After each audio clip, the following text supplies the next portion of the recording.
UK new Prime Minister Liz Truss delivered her first address to the nation as Prime Minister.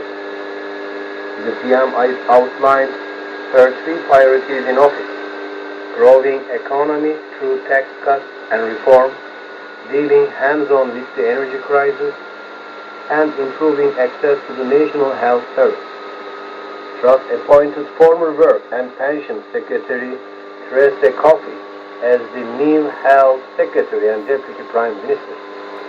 Kwasi Kwarteng was appointed Chancellor of the Exchequer. He is the former Business and Energy Secretary. James Cleverly was appointed Foreign Secretary. He was Education Secretary for a short period, and before that a Minister in the Foreign Commonwealth and Development Office. Suella Braverman was appointed Home Secretary. He is the former Attorney General. Van Welt remains Defense Chief. Truss is the third female Prime Minister with all hailing from the ruling centre-right Conservative Party. Truss' first telephone call was with Ukrainian President Volodymyr Zelensky. Truss tweeted later, "I spoke to President Zelensky this evening and we stated our steadfast support for Ukraine's freedom. Russia's attempts to weaponize energy must not occur to West. Ukraine can depend on the UK for support in the long term." Truss also spoke with US President Joe Biden.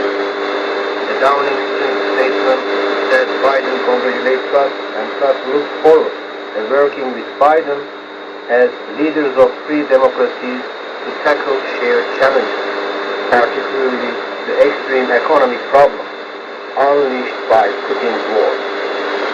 They also agreed on the importance of protecting the Belfast Good Friday Agreement and look forward to meeting again.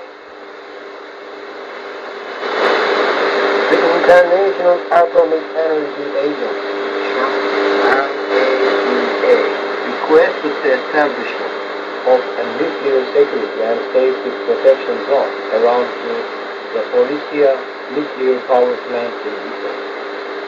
The International Atomic Energy Agency pointed out that physical integrity of the Zaporizhzhia nuclear power plant is under serious threat due to ongoing clashes between Russia and Ukraine forces, and stated that the parties should agree to establish a nuclear security and safety protection zone around the power plant in order to eliminate this threat. The agency issued a report which pointed out the importance of physical integrity of the Zaporizhzhia nuclear power plant, the largest nuclear power plant in Europe, and shared with public the images of various damages which occurred at the facility as a result of the clashes. The report said to avoid further damage to the facility and security protection zone around the Zaporizhzhia nuclear power plant. Syrian army units deployed near French company facilities in Syria. In Syria, the Assad regime army is deployed near the facility of the French company Lafarge, which is accused of partnering in crimes against humanity, on the grounds that it financed the terrorist organization Daesh. Lafarge facility in Syria, which was documented on September 7, 2021 by Anadolu Agency that it financed the terrorist organization Daesh, is located approximately 20 kilometers from the Turkish border. According to information Anadolu Agency obtained from local sources, the cement factory is currently used as a base by the American forces. Around 60 American soldiers are stationed at the facility, located near the town of Chelebia, which is occupied by the separatist terrorist organization YPG-PKK in the northeast of Aleppo. The facility owned by French company Lafarge has armored vehicles and heavy vehicles belonging to the coalition forces. Material on foreign nations' nuclear capabilities seized at Trump's Mar-a-Lago.